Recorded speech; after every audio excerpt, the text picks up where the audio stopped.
నువ్వేం చెప్పినా సరే నేను ఒప్పుకోను. అనవసరంగా గంగ జీవితాన్ని పాడు చేస్తున్నారు నాన్న.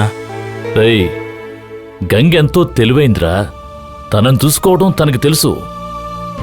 ఏవిడి చూస్తున్నావు? ఒక మగాడి జీవితంలోకి ఒక ఆడపిల్ల వచ్చేంత వరకే అతని జీవితం అతనికి సొంతం. భార్యంటూ వచ్చాక ఎటువంటి మగాడైనా కూడా అతని జీవితం ఆమె చేతిలోనే. గంగ నీకు భార్య అయిన తర్వాత ఇప్పుడు నీలో ఉన్న వైరాగ్యం అంతా ఎక్కడుందో తెలియకుండా పోతుంది.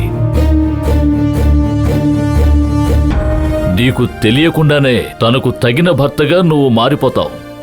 ఇది జరుగుతుందో లేదో చూడు.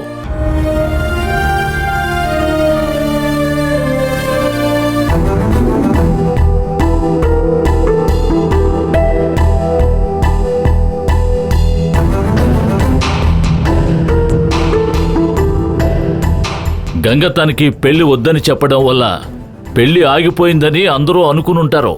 అది నిజం కాదు, ఖచ్చితంగా జరుగుతుంది. ఏమిటన్నయ్య నువ్వు అనేది? తను పూజ చేసే పుట్టే ముఖ్యమని చెప్పి వెళ్ళిందిగా. తను మళ్ళీ పెళ్లికెలా ఒప్పుకుంది? ఈ పెళ్ళైన తర్వాత పూజ చేయటానికి ఆటంకం లేదని వీరభద్రం గారు చెప్పడం వల్ల గంగ సరేనని ఒప్పుకుంది.